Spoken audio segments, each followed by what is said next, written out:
Hey everyone, Joe Soto here. Welcome to the Not Your Average Joe Show. Today we're going to talk about life on your own terms.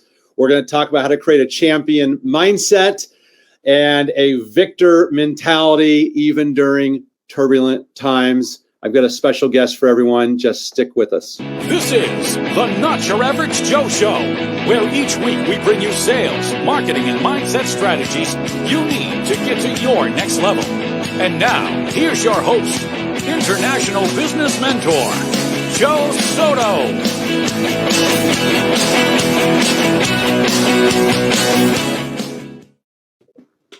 Hey, we have Rex Sikes with us. Hi, Rex. Thanks for joining me. Hi, Joe. Oh, thanks for having me. I'm the one who's honored and privileged to be on your show. Well, listen, I don't know if I would have this show if it wasn't for you. And I'm going to give everybody a little bit of backstory. Is that okay? Is that okay? Before I have you give a backstory. Okay, cool. So my backstory for everyone listening or watching here is I was very fortunate. I was very blessed when I was in my senior year of college to have got my NLP practitioner training. And then following that, I sought out who should I get my NLP master practitioner training from. And one of the top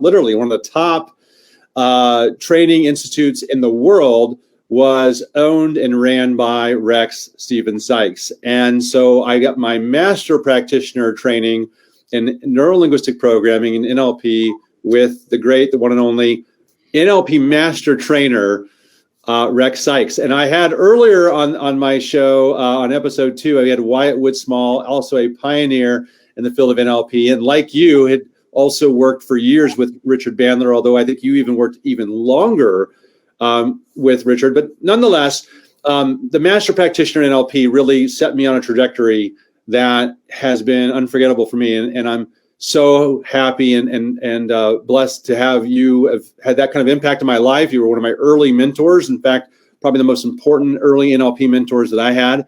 You taught me things like, I remember a conversation we had about getting out of my own way. You were telling me, Joe, you can have anything you want in life if you just learn how to get out of your own way. And you were the one that really instilled the self-responsibility mindset. And I'm going to talk a little bit about that.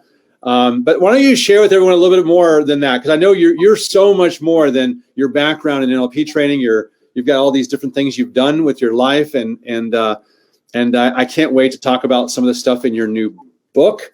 And so if people want to learn about mindset, just stay with us. We got some really cool stuff to get into. But Rex, give us a little bit of backstory on you. Well, first off, let me say that it's a blessing, it's an honor, it's a privilege, it's life is so cool when I can share something and someone can take it and accomplish what they want with it. And that's exactly what you have done. And more power to you. I always liken myself and the book is the same to a quarterback handing the ball or passing the ball to one of the other players so that person can score. And then what I've done is I've given it to them, and they've run and taken it and changed their life, transformed their life, in innumerable and immeasurable ways, So that is a privilege. That is what makes life truly good. When a student can surpass the teacher, that's what it's all about. That's how it should be. We should always be passing the torch to someone else. And so I wrote the book for that reason. My background is I'm a father. I'm a proud dad, and I wear many hats, and they are just hats. They're just labels for the different kinds of things or interests that I have and I do. I'm a meditator. My background when it came to teaching neurolinguistic programming, writing the book, and the programs that I do now is a collection of standing on the shoulders of giants and of having various experiences in my own life that have contributed to what I offer. So meditation is one, acting and filmmaking and directing is another. The ability to public speak. I did magic and mind reading, and performed live around the world. You say that so nonchalantly. I did magic and mind reading. I performed all around the world. You've acted in shows and movies, and I have a movie coming out this month too. So it's cool. Awesome, very cool. Well, okay, so I want to dive into I recently did a video on my favorite mindset books on YouTube, and I offered a bonus book when I did that video, and your book was the bonus book. And so what a treat to have you also come on here. And some people may be familiar with Joe Vitale. He was one of the stars of The Secret that came out and was like a phenom movie on personal development and the law of attraction. And he's on the cover of your book saying that the book is eye-opening. And this book for me was reinforcement of the stuff I learned in your master practitioner training, taken to a whole nother level and degree. And so I have a lot of questions around it. Is it okay if I ask some questions around some of the mindset principles in the book that I think everyone watching and listening will be taking notes from? Sure. Okay. So, and let me just say one thing. As you know from NLP training and different trainings that you've done all of your life and your experience, sometimes people are trying to change their experience, they're trying to change their life, they're trying to learn something new, and they get all these moving parts, they get all these pieces, all these things they have to memorize, all these techniques and strategies and everything else. My goal has always been to simplify it. If you can't do it with 4 things, you're not going to do it with 40, So my goal has been to make it as easy, as simple, and as fun and as available as possible. So the mindset principles are ones that, they sometimes they may seem silly or trite or easy, but they are essentially memory pegs. If you can remember the principle, you can operate very well. And that's what this is all about, is having these easily memory pegged principles that can guide you through your daily experience and help you to accomplish really incredible things. Yeah, I'll comment on that, because attending when you did your live residential retreat trainings, and just so you guys know, these master practitioner trainings were, 2 weeks and, in the wilderness of Wisconsin, right? And I remember, you feeling uncomfortable, feeling awkward, feeling a little weird. I thought some of it was like, strange, but all of it helped us learn and integrate the material better, which was your goal. And you also introduced that, learning and training is fun and can be fun, and you'll learn more when it's fun. Your book is fun. It's packed with I could probably make 1,000 Instagram quotes out of your book. Please do. Yeah. You should.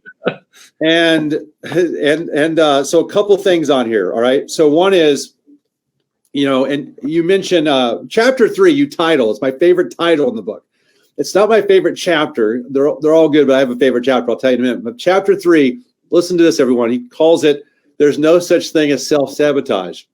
What a great hook and contrarian view in the title alone to what most people do believe in, which is that we're self-sabotaging ourselves. But what do you mean by that? Let's talk about what you mean by that. We are amazing creatures. We learn so many things. We're born almost as a blank slate. We might have come in with some, predisposition, DNA kind of, genetic baggage. But essentially, we show up as a lump of flesh without any words. We haven't read any books. We've not gone to any seminars. We've not done anything. We're just a lump of flesh that's been pushed out of another human being, and there we are. And from that moment, we begin learning. We begin absorbing like a sponge. We hear everything. We don't quite see everything yet. That comes in, but we get impulses and signals from those around us that we can't even. We don't know how to interpret. We don't have a language. And from this state, we learn to speak through babbling and talking. We learn to move and to crawl and to sit up and ultimately feed ourselves and to walk. We learn to feel good, and we learn when we don't feel good, when we've let ourselves soil ourselves, or when we're hungry, we know to cry, we know to somehow make a sound, and somebody comes along, hopefully, a benevolent person comes along and meets our needs. And so we learn so many things about the world, about ourselves, about how we get our needs met.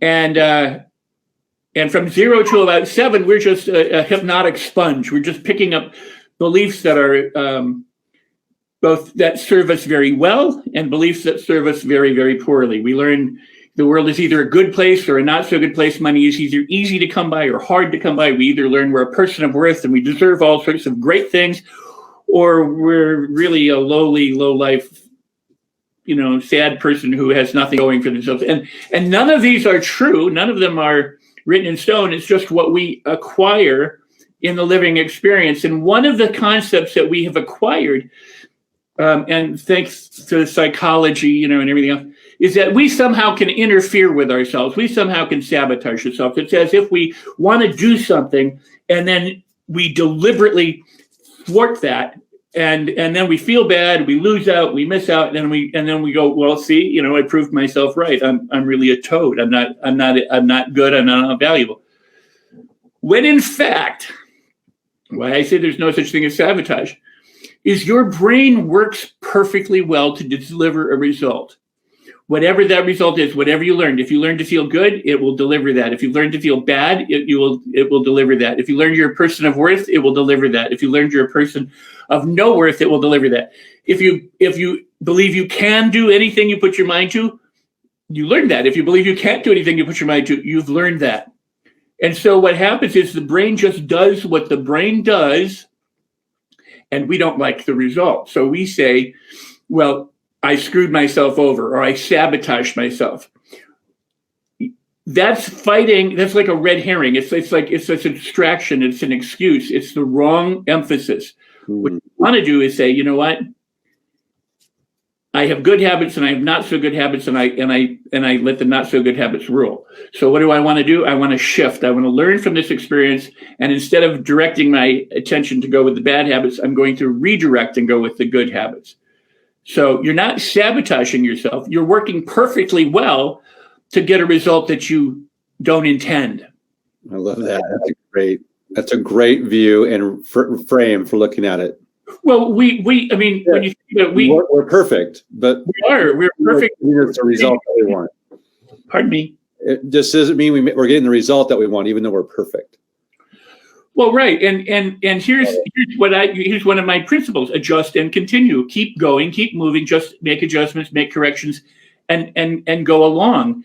I wrote the book to have people claim their power back, because most people feel powerless, either from circumstances, either because they're locked in their homes, or they're not locked in their homes, or they don't have a job, or they do have a job, or they have a spouse that they don't like, or they, their kids, whatever. All of the attention tends to go to the outer world, to the things, to the circumstances, to the events, and to the people that cause us, or even ourselves, that cause us frustration and grief and sadness and despair and negativity and failure. And all of that is a distraction from your power. Where your power is hidden right behind all those fears, all those worries, all those concerns, all of your talents, all of your resources, all of your abilities are right there. And yet they're covered. They're cloaked. So what the point of the book was to help people get back in touch with that power, find it within themselves, and to move forward, not thinking that they're screwing themselves up, but that they can do anything they put their mind to. And Henry Ford, and I'll stop talking in a second, but Henry Ford said, if you think you can or you think you can't, you are correct. It's one of my favorite quotes, because it has nothing to do with truth. It has to do with your perception. Either you believe you can or you believe you can't, and either way, you will act accordingly. So no sabotage there. If you don't believe it, you're not going to do it. If you do believe it, you might do it, And then he said something really important, not necessarily in the same conversation, but he said, I never let what I can't do prevent me from doing what I can do. And yet that's not what most people do. They say, you know what? It's government, it's religion, it's my parents, it's my children, it's whatever that prevents me from being who I am. You can be who you are. You can live your life on your terms, and you can create the life that you want very easily, very simply, and with a lot of fun, actually. I love that. And this leads me to ask a question. And what I did was I kind of went through and I had some questions I have personally from the book that might help other people, but for selfish reasons, I'm asking them because, like everyone here, we're always looking to grow.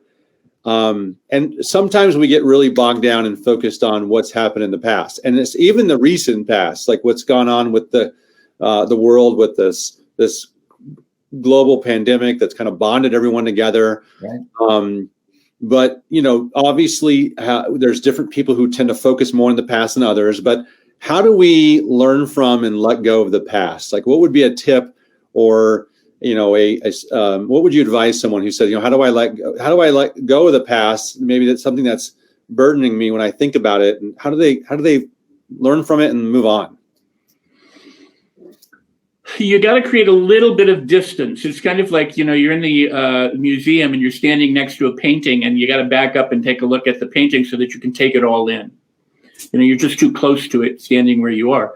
So you physically inside yourself create new space. You stop, you take a deep breath, and you create a pause between what's going on and where you are. If you always do what you always did, you always get what you always got, goes the saying. And so that's what habits are. And that's what we're trying to do, is to learn how to redirect from habits that serve us in a way that makes us feel bad and get the results that we don't want, to habits that serve us, that make us feel good and get the results that we do want and that blow us away, that we enjoy. So you want to create physical space, distance. Now, again, another principle is, when you're stuck, what does stuck imply? You're asking me?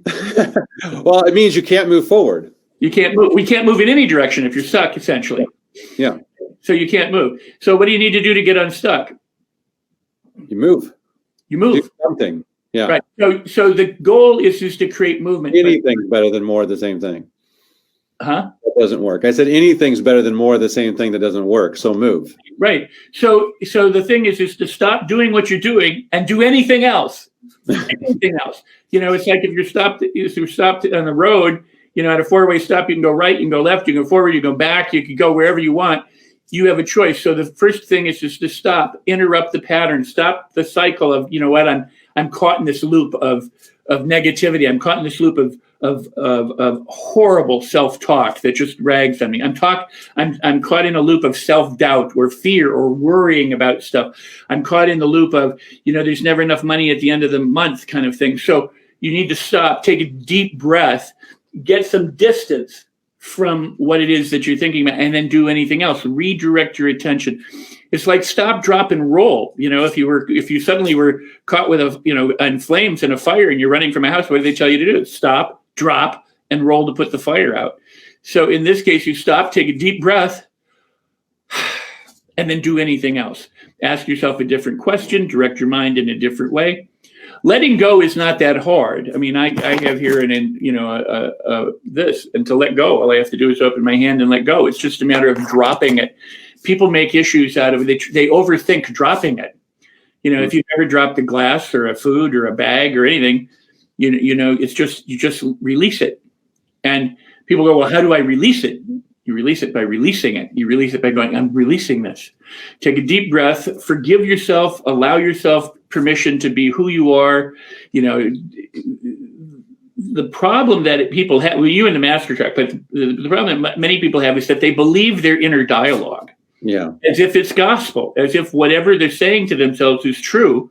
So we create these stories about what's going on in the world and what's going on in our past, and how our past prevents us from being who we want to be now, and how that will keep us from being who we want to be in the future. And we've got this whole scenario. So rewrite it. And that's really powerful. And once again, you have such a simple way of explaining what often is explained as complex principles in NLP, like association, disassociating, and your example of the museum and getting physical and mental distance from what you're too close to, which causes the emotions that make it hard for you to be able to make decisions to move forward when you're that close to it and you can't really properly self-evaluate is awesome. But I love also when you said you don't believe your own internal dialogue, not all of it, right? We tell ourselves stories as if it's the gospel and as if it's truth, when it may not be true at all. And this is where our own belief systems can get in our own way, or at least prevent us from getting to where we want as fast as we want to get there. You talk about, this is something this is probably one of the most important things I took from my master practitioner training with you, Rex. I think it can benefit everyone to understand this, because it jarred me when you first said it, which was affirmations often don't work. And in fact, can be a waste of time or even sometimes harm you, right? Like, or just be a waste. And so, and you came up with something instead, and it was very simple. I've seen books being written. I've seen people teaching these principles since then, who, for lack of a better word, borrowed some of these strategies from you and maybe didn't give you proper credit. I know you know who these people are. I've been on stage with some of these people even. But most people don't realize that what you're about to explain kind of was rooted with you. You were the first person, at least that I could find, that was saying this so early on. I'm talking about 1996. I mean, way back when you were first telling me about them. And you call it, and so let's talk about, if it's not affirmations, what should it be? Can we go down that rabbit hole a little bit? Yeah. Affirmations can work, but you have to know how to make them work. And they work through repetition, by being consistent, by doing it repeatedly for long enough in order to take hold. It's called auto-suggestion. It's been around since the dawn of humankind, or since recorded history. Napoleon Hill talked a lot about it in his books. And so they can work. The issue with affirmations is not whether affirmations work. I mean, I said the affirmations don't work, but it's how do you get them to work? And most people, sadly, what happens with most people is they don't do things for long enough. Our culture is the rule of three. It's like, if first you don't succeed, try again, and then what? Quit. Yeah. It's first base, second base, third base, and then you're home. So people try, they dabble, they do things, and then they don't get the results. So they go, well, I tried it, it doesn't work. They do that with the law of attraction. They do that with affirmations. They do that with NLP techniques. They do it with, I tried to communicate with my wife, but you know what? It just didn't work. You got to be in for the long haul. You can't just go, I tried it once. That's like putting your toe in the water and dabbling and saying, well, I tried swimming. And in the workshop that you were in, I used another thing. I go, your piston in your car can't just go one time. It has to continually go in order to make your car move. Now you can take what other metaphor you want to use, or another analogy for keeping things pumping. But the point is that the way that what happens in when people affirm something, and originally what happens is they say, for example, I suck. I am no good at that. Now, they've been affirming that forever. It's a negative affirmation, meaning that it has a negative feeling. It's a negative thought. They end up with negative consequences as a result. But it's still an affirmation. They're affirming. They are declaring. They are asserting that they're not good at something, or that they're unworthy, or that they're stupid. I'm stupid. Nothing I've ever done has ever worked out. I don't know how to make money. Those are all affirmations. Anytime you make a declarative sentence or an assertion, Now, the only person who can make a declaration technically in a court of law is the judge or the jury. They're ordained to have that power. The witness can't make an assertion, a declaration. They can't go, I am not guilty. Only the judge or the jury can. So what happens with us is we have to know what our role is. So if we're making declarative statements, it's kind of like, well, who died and gave you that authority? How do you know you're stupid? How do you know you can't do that? How do you know that nothing works out for you? You haven't tried long enough. You have only based it on the experiences that you've had, the dabbling that you've had, the results that you got, and then you drew a conclusion, which is a premature conclusion, or as some people call it, premature cognitive commitment, to say, that's it, I'm done. 3 tries and I'm done. I'm out. I'm home. There's nothing further for me to do. I gave it a try. So what I discovered, think about it this way. I woke up on the ground. I wasn't out very long, but I woke up on the ground, having jumped out of a 2-story window, landed on my head, and thought, I won't say the word, I can't even kill myself. I failed at killing myself. I tried to kill myself when I was a young man, 25 years old. And I failed at it, fortunately, and I'm very happy to say that was one thing I did not succeed at that I'm exquisitely happy about. But at the time, I was like, see, I totally suck. I can't even end my own life right. So I locked myself in an apartment, in the apartment that I had jumped out of, not right then, but shortly thereafter, and said, I'm not going to leave this apartment until I can face the world, until I can figure out what I need to do in order to succeed in the world, to live, to have the relationships I want, the careers I want, and the life that I want. And I sat in a chair and I started to affirm. And I'd say, I'm confident and I'm great. And I just felt so crappy. Every time I say I'm confident, I'd go, no, I'm not. No, I'm not. I have this history of look at how bad I am. So whenever I said I was good, I would have a negative feeling. And this is what happens for a lot of people. So what do? They quit, they give up. They say, I tried it, it didn't work. Well, Napoleon Hill said, you can make it work, but you got to keep doing it. You can convince yourself, you can lie to yourself, and you can auto-suggest, but you got to do it every day. You got to do it throughout the day. And I've done that too, and it does work. But what I found was that while I was in the throes of feeling horrible, I started to go, how come this happens to me? Why does nothing work out? How come I'm such a klutz? Why am I so stupid? And how God, why is my life not working? How could I be so dumb? And at some point I woke up to the fact that while I was asking these questions, I was insulting myself. I was negatively affirming the very things that I was asking about. Why am I stupid? Well, who says I'm stupid? I do. Well, based on what? Well, based on my past. Okay, well, what if I weren't stupid? What if I don't know everything? What if there were a God or somebody else or the universe that looked at me differently and said, you just haven't aimed your head right. You just don't know where you're going. It's kind of like when you watch an ant walking on the sidewalk and you look at it, you go, well, it looks like it's going to go right off the cliff because it doesn't know any better. You can see it. The ant may not see it. And that's how I felt. Suddenly I was like, I gained this distance on myself and started to look and go, look at that poor human insulting himself constantly. I wonder how he could think differently. How could I think differently? What if I could think differently? What if I could feel better? What if I could feel better about me? What if when I think about myself, I start to feel good? And I started to ask questions like, how soon am I going to be confident? How soon can I find myself feeling confident? Not how long is it going to take, because that's what everybody will ask. How long is this going to take? How much pain must I go through? How horrible do I need to suffer before? I went, how soon can this happen? If it could happen in a fun way, how could I make it fun? What would be different about me? Where in my body will I first start to feel good, that it lets me know that I'm on the right track? And I started to fill my mind with questions. And here's why this is important. If I say, Joe, what's the capital of Arizona?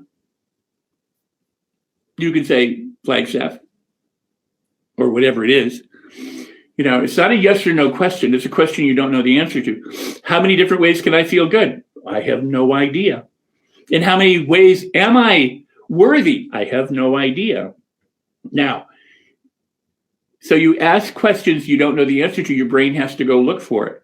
Your brain learns from association. That's why when you say, oh, I had this friend once, and that you think of that friend, and then you think of the other friends, you think of other circumstances, you think of all sorts of things that your brain finds around that. So if you say, how come I'm so stupid? Your brain will go, well, when you were 4, you stuck your head in a toaster, you don't have the right parents, you didn't have the right money, your education sucked, the government holds you back. If you say, how come I'm so brilliant? Your brain will say, well, because you had this teacher and you were good at art and But here's what people need to know. Whichever you do most frequently is the one that's easiest to do. What do you mean? Constantly critical on yourself, that's what's easiest to do because that's what you do. That's your habit. That's what's reliable. That's what your brain knows. That's why there's no sabotage when your brain does that for you. It's doing what you've done all along. And if you always do what you always did, you always get what you always got. And to think that you should get otherwise is the definition of insanity because you're just constantly reaffirming or re-evaluating or reliving or whatever what you've always done. So you need to do something different. And when you do something different, it's not always easy at first. It's like if you decided you wanted to learn to juggle today and had never juggled, and that's why in the master track and different programs we taught juggling, is to say you're going to drop the balls. It's going to take a while. But after a while, if you keep at it, you'll get so that you can juggle. If you keep asking the correct questions, what I call directed questions, you ask those questions of yourself, your brain, it'll get easier and easier and easier. And then you'll be able to affirm too. You'll be able to go, wow, I am truly confident, because you've been asking questions like, how many different ways am I confident? How many ways can I discover myself feeling good and thinking positive about myself? And so you stop, take a deep breath, leave the other way, and redirect your mind and shift to the new way. So I liken it like this, dog crap or diamonds, dog crap or diamonds, dog crap or diamonds, choose. Dog crap or diamonds? Yeah, choose. I love it. And most people go dog crap and they rub it all over themselves and they go dog crap, So people become more conscious of the questions they ask themselves, and they understand that it's questions that send your brain on this search to find an answer. What type of questions would you want to ask yourself to send yourself on a positive search? You actually write about this in your book. You say, and I put it up here, send your brain on a positive search. I love that statement. And this is what you're talking about right now, is that if you're going to, how do you do that? So if I said, how do you send your brain on a positive search? Your answer would be with directed questions that can empower you, not disempower you. And if you're going to ask yourself a question, you might as well make the most of it, right? Well, let me go around this way, and let's see if we can make sense of it this way. Have you ever lost anything? Yes. And the thing that you lost, did you know what it was? Yes. Did you know where it was? Did I know where it was? No. And you ask yourself, I wonder where it's at. Right. But you knew what you lost. Yes. All right. So in the same way, you send your brain on a positive search for what it is you lost. I mean, think of it that way. In other words, I want to feel better, send my brain on a search for feeling better. I want to make more money, send my brain on a search to make more money. I want to get along better with my children, send my brain on a search to get along better with my children. In other words, stop searching for all the reasons why you can't and what doesn't work and how it's wrong and the 50 different strategies you might need, and just go, you know what? I'd really like to communicate better with my family, and how many different ways can I discover myself being open and available, and how many ways can I find myself being more loving? If I were more loving, how would I behave? How would I feel? What are the 5 feelings I would feel most if I were truly connecting with my children? You ask questions, you send your mind in the search for what it is you want, because you know what you're going after, unless you don't. Right, which is step 1. What do you want? Knowing what you want, but we won't spend a lot of time on that. My favorite chapter in the book is chapter 20. Here's the title, just for you guys who have been on here for a while now listening. I love the titles of his chapters, but this one is Stop Creating Trauma, Drama, and Crap in Your Life. So I love that. And this was really a chapter that reinforces something that I originally had read, that Wayne Dyer talks about being the core competent of worthiness, which is, it's in the book Manifest Your Destiny. And he says, to be willing to accept total responsibility for yourself puts you in a position of being worthy of receiving and attracting the objects you desire. You were the person who really first spoke to, and it resonated with me, around this whole self-responsibility mindset. Taking 100% responsibility for what happens to you in your life puts you in a position, and it may not always be true. There might be outside circumstances and things that stand in our way, get in our way, but how we respond to it's up to us. And that 100% responsibility, I was coming from somebody who had lost both of his parents at 18. I had 2 children before I was 21. I was facing a lot of adversity. I didn't have I had no parental support. I had very little family support just because of the nature of the way my environment and situation was. And you were one of the early people. I mean, this is 1996. I'm hearing this from you.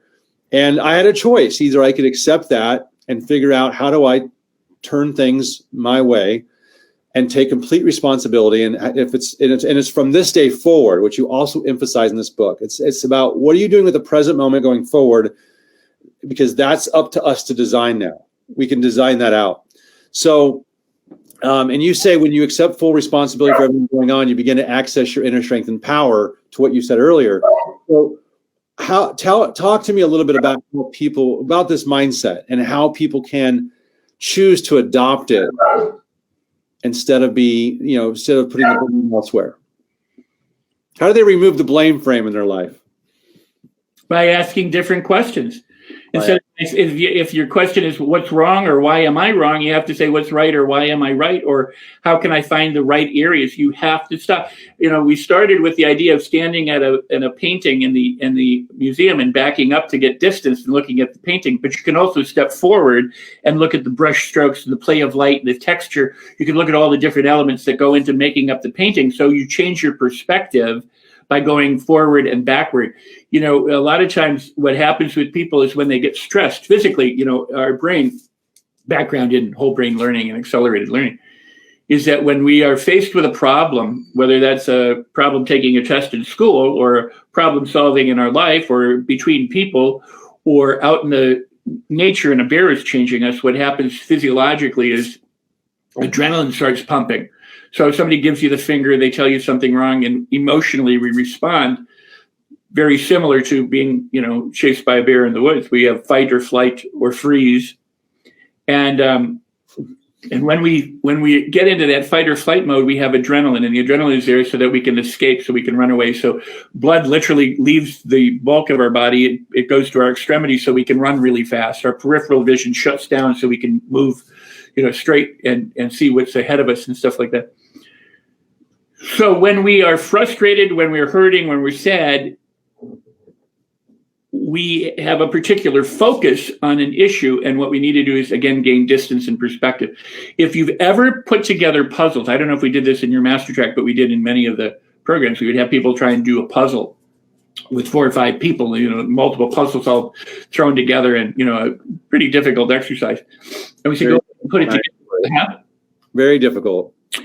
And so after a while, we tell people if they're looking at it to get up and stand on a chair and look at it, because typically people look at it from the same vantage point, like on a tabletop, or they don't change their perspective. But if you get up on the chair and you now have changed the perspective of what you're looking at, you see different things. You might see, oh, there's a corner piece, or there's this, or there's that, or here's how it all fits together. I was too close to it, or I was too far away from it. So it's a matter of adjusting. So that said, it's always about movement. Stop, take a deep breath, and move. Stop, take a deep breath, and move, which is the basis of the attitude activator. The basis of a lot of change work is you have to stop, become aware of that there is an issue or a problem, or aware of the negative voice in your head or the negative pictures or the situation that's going on. Stop, take a deep pause, a breath, and then move in a positive direction. Dog crap or diamonds. Don't go back to the dog crap. Move forward with the diamonds. So, I love it. Responsibility. I'm never saying that it's true. None of what I say is true. They're useful lies. They could be true. They could not be true. It doesn't matter. I'm an actor. Okay. I grew up in theater and film. When I play a serial killer, I don't actually kill anybody. I don't actually, and I don't need that in my past. And I played a lot of killers. Because look at his face. It's got the killer face written out all over it, right? That's great. So, killers, drug addicts, rapists, now I play dads, drunks, priests, That's great. You don't actually kill anybody. So the same thing is, it doesn't matter.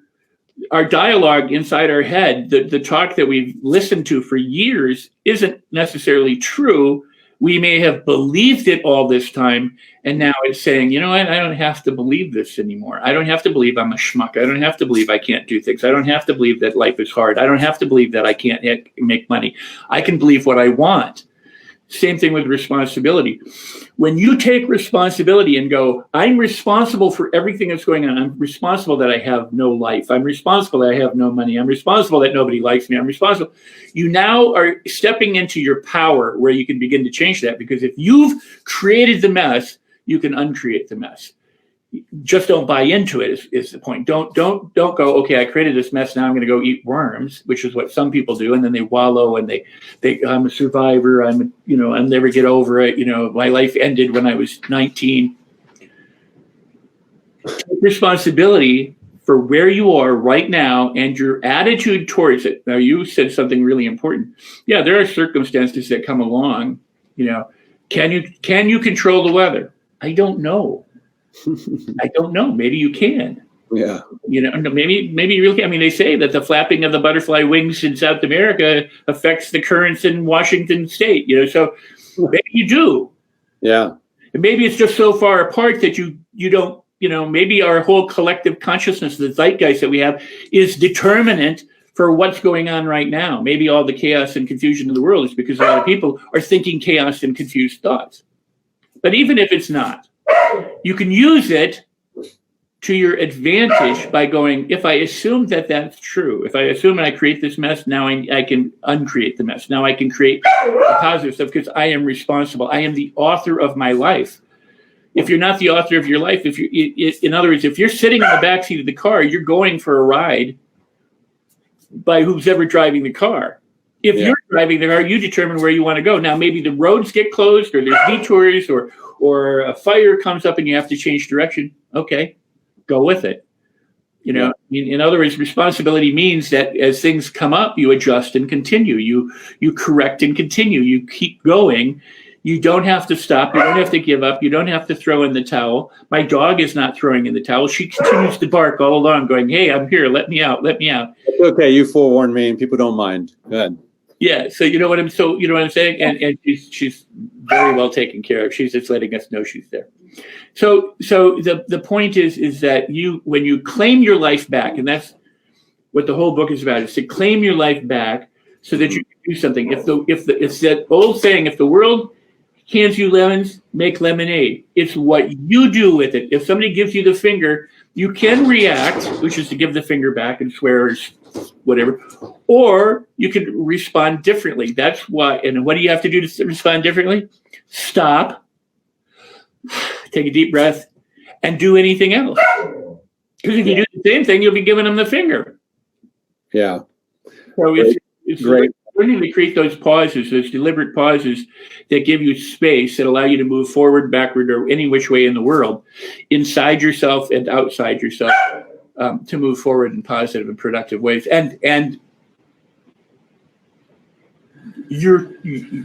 should ask you what because you embodied that, you embraced that back in 1996, and look what you have done and accomplished. Well, one of the things that you taught me back then was, and somebody commented kind of around this, which was this concept of, I think what it was, you framed it as, if you like to be, how many of you, by a show of hands, think you actually asked this, and I asked this in my programs, how many of you want, control of your life? And everyone says, yes. And, you did this in a roundabout way, and you might recall this, but I remember thinking, we all like control. And then some of us are more control freaks than others, but we all like to have feel like we have some sort of control in our lives. Well, but assigning blame forfeits that control.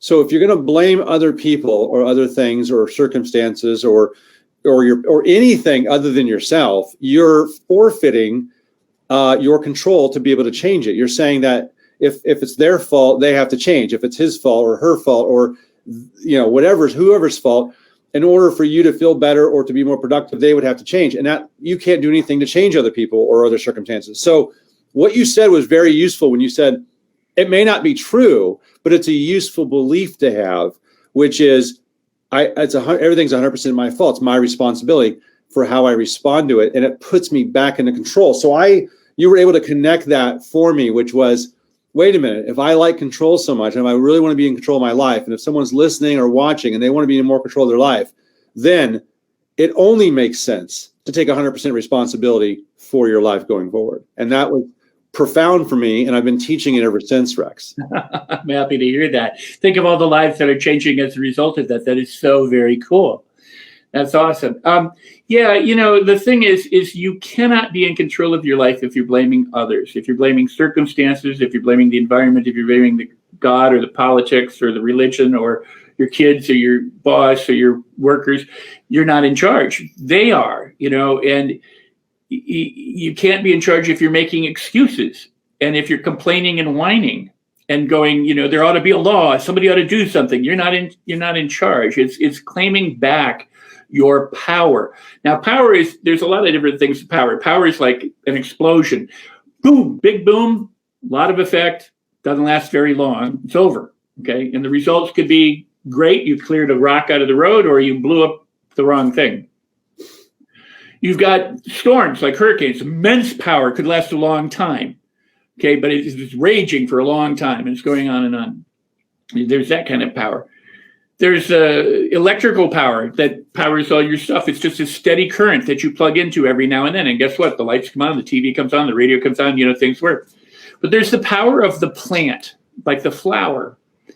The flower grows, and it grows, and in the wind, in the rain, in the sun, whatever the environment does, it grows. And it's like the reed becomes strong, or the tree becomes strong because of the wind and because of the challenges. You don't want a life that has no challenge, no obstacle, nothing for you to pursue or to overcome, and you're never going to have it anyway. But think of it this way. We operate on the assumption that tomorrow gravity will be in effect, and it most likely will be. We believe that it's there, but it could end. Gravity could stop tomorrow, and we'd all hurl off the planet. Something. But we act as if it's true that tomorrow, or we act as if the sun will come up tomorrow. And so it doesn't have to. It doesn't have to be true. It doesn't have to be gospel for you in order for you to act as if useful. Has to be useful. Right. You want to put the dogs out while I talk? I do. Could you see that in my face? Okay. I'll let you take them out. People will be forgiving because this is so much. This is such good information. This entire 46 minutes has been invaluable. Thank you. So oh my God. I'll bring you back in when you come back in. No worries. Okay. So when he talks about these belief systems that we have, and what he's sharing is that we have the opportunity to create the belief systems that can empower us. Tony Robbins talks a lot about this, and we can disregard, let go of the beliefs that disempower us. And for me, the belief of I'm 100% responsible for my life, I'm 100% in charge of how I respond. And if something turns out not the way that I intended, if something goes complete disarray, it's my fault. And I've done a lot of things wrong in my life that I've had to take responsibility for, and then simply say, all right, how do I improve upon this? How do I get better tomorrow? And not hang on and latch on to something of the past that would otherwise bring me down if I were to spend my time focusing on that. But I'm not going to blame other people for any of it. And that was a turning point for me because I came out of my training with Rex in 1996 with this entire new perspective of, okay, I can blame all these, the way, I can blame God. I can say, why did you take my parents from me? And why did you kind of spring all this responsibility on me with the children? Or I can say, man, what a blessing that I have, that now I have an opportunity to be there as a dad and a father for my kids. I can design whatever future I want to be because it's up to me. It isn't up to other people. My goodness, if you're constantly blaming other people, not only do you not have control and you've lost control and you've forfeited it, but you're letting someone else steer your ship to wherever you're going to go. You have no direction. So this is great stuff. You talk about in the book, let's shift just a little bit before we wrap up here. You say, decide what kind of creator and magnet you are going to be. Can you speak to that? What do you mean by that? Because I love both those terms, by the way. People think the law of attraction has to do with attracting things from elsewhere to yourself. And it may, and it could, and it does, and it is. I mean, it's all those kinds of things.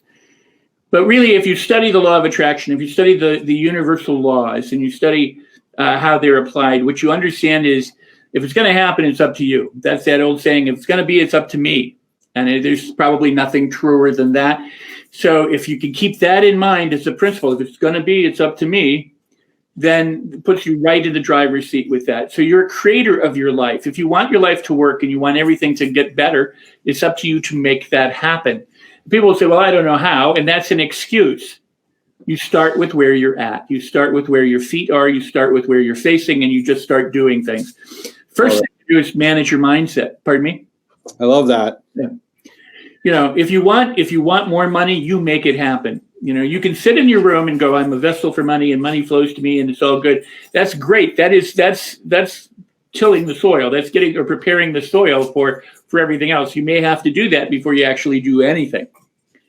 But if you don't take control, if you don't take charge, if you don't act as if a creator, come on, Bailey, come here. Oh. You don't act as come here, Bailey, come here. If you don't act, come on. If you don't act as a creator, you won't create anything. You'll just sit there and wait for things to happen. You end up as a victim. Come here, sweetheart. You said so, most people are exquisite creators of crap, and they're crap magnets. And they are. They create, because what they do is they do what they've already done. They do what they continually to do.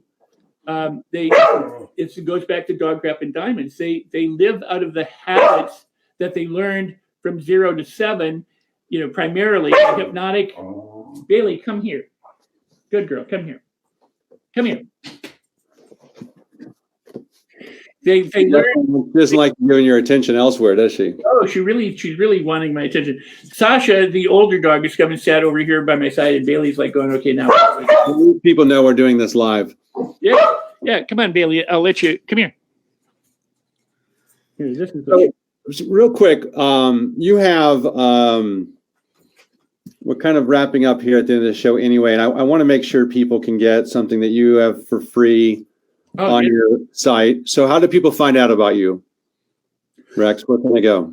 They can visit ideaseminars.com, IDEA, the hyphen symbol or dash seminars, SEMINARS.com. You'll have it below. Right. If they're listening to it, just make sure that between the word idea and seminars, you have a hyphen. So it's idea-seminars.com.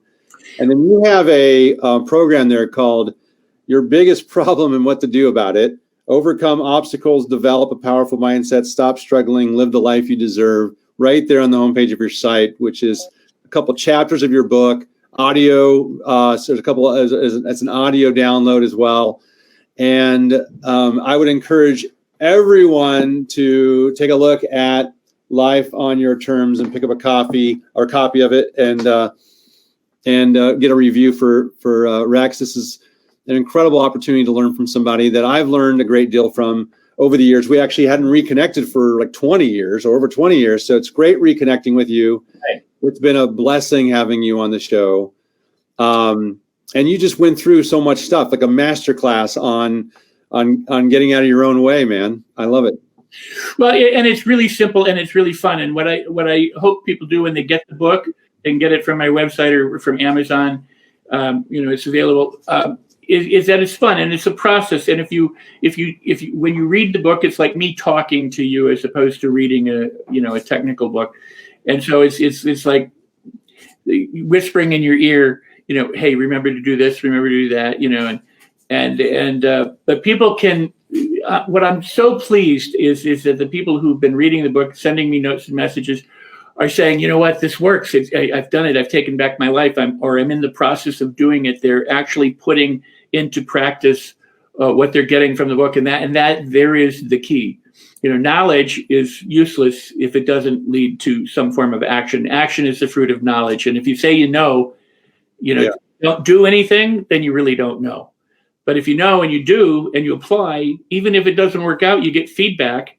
You know that you correct and you adjust and you can continue and move forward. So the good news is you can live the life of your dreams. You can make life absolutely marvelous and incredible. You just have to start.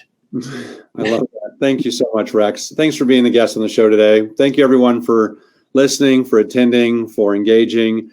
And we'll see you next time on the Not Your Average Joe Show. Appreciate everybody's spending some time with us today. Tune in next week for the Not Your Average Joe Show with international business mentor Joe Soto.